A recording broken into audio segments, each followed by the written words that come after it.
Hello everyone, so this is a lesson on Telltale Heart. This is the story that we will read today, and it is by Edgar Allan Poe. It is also a story written in the 1800s, so we're going to go over a little bit of information before we get started.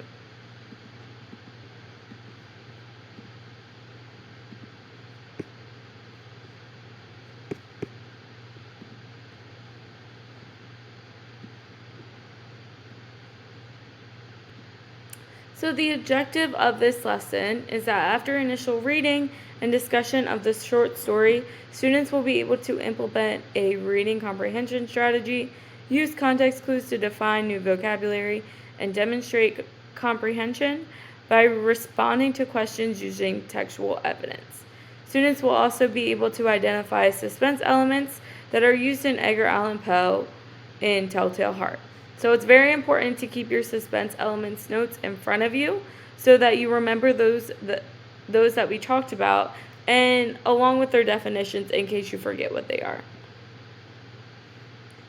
So first things first, we are going to watch a video on Edgar Allan Poe.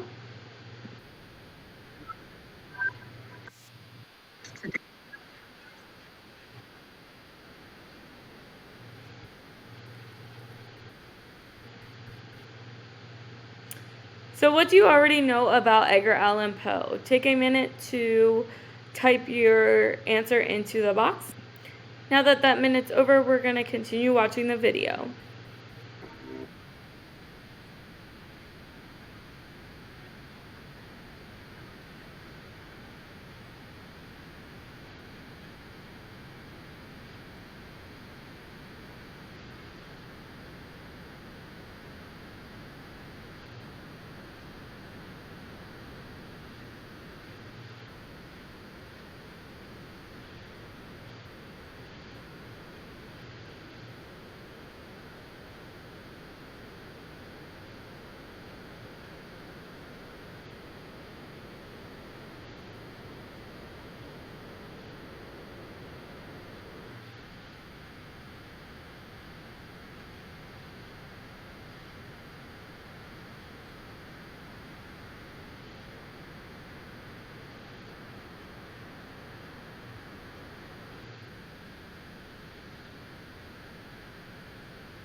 So go ahead and answer that question. Where do you see the legacy of Edgar Allan Poe today? As you're answering that, I want you to think about our suspense unit, the stories we read, and different things that we've went through throughout the unit to remind you of him. We are now going to move on. A little bit of more background information. He was born in Boston in January 19th of 1809. His family lived in poverty and they moved around a lot during his first years. His parents pursued acting engagements in New York, Maryland, and Virginia, so very close to us. Edgar Allan Poe published Telltale Heart, which is a gothic horror story, and it is a central mystery about the main character, whose concerns arise about his sanity in the midst of a terrible murder confession. Edgar Allan Poe uses symbolism, imagery, figurative language, and point of view to illustrate specific effects and create suspense within his writing. So this video acts as an introduction to Telltale Heart. It's kind of like a movie trailer, so it goes by super quick, but there's a lot to unpack in it.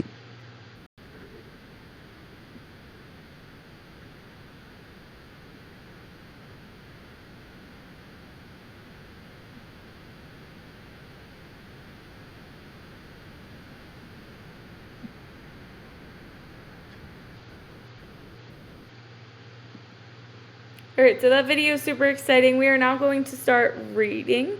So if you are at school, you can choose a partner to read with, or you can read by yourself.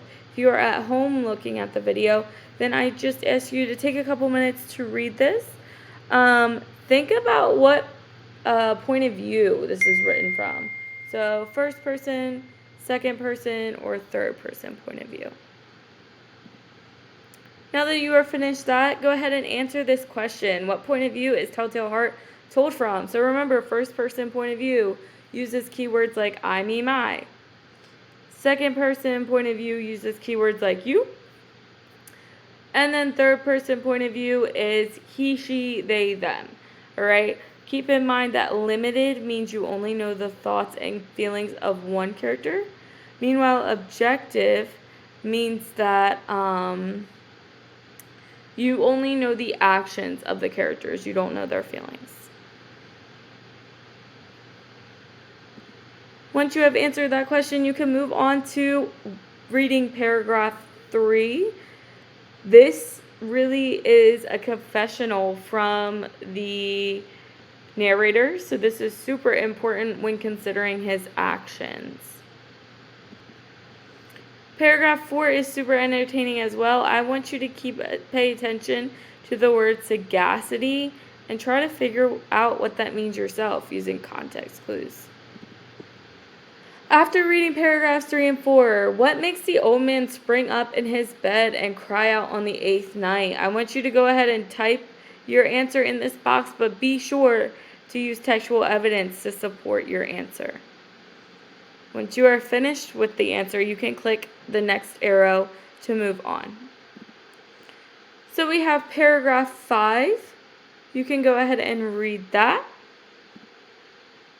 Moving on to paragraph 6. As you read this paragraph, keep in mind of the repetitiveness that the author contributes for the narrative's thoughts.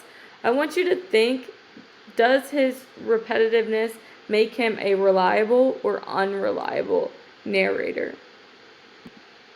Once you are finished reading paragraph 6, paragraph 7 is on the next slide for you. Now, based on what you read, draw what the narrator hears when he is attempting to kill the old man. So you have drawing tools down at the bottom for you, but if you're someone that's not very artistic and you would choose to add an image, that is also acceptable as well. Whatever works for you, as long as it is explaining why the narrator is hearing what he's hearing. Next, when the narrator hears the heartbeat of the old man, what does he do? So we know he's hearing the heartbeat. Well, what is that causing him to do? Does it A, the narrator leaves the room? B, the narrator drags the old man under the mattress? Or C, the narrator takes the old man to the hospital? Go ahead and choose which option you believe it is. And then once you are finished, click Next to proceed. We are now reaching the end of the story. So you have paragraphs 8 and 9 along with 10 and 11. Keep in mind what the heartbeat resembles when reading this. Now that you are finished the story, what sounds does the narrator hear at the end of the story that causes him to confess to the murder? Use textual evidence to support your inference. So you can go ahead and type your answer in that box. I'll give you a couple minutes to do so. And the last thing is a collaboration board. So as you type in your answers, they're going to pop up on the board and everyone will be able to see them. This will really get everyone thinking about the different possibilities of what it could be. It would also see if you agree with some people and you can communicate about it. All right? So your question is, what does the sound of the old man's heart symbolize?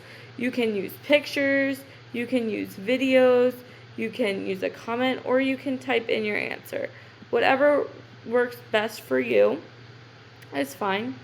I hope you enjoyed this lesson and really unpacking Telltale Heart and all the different qualities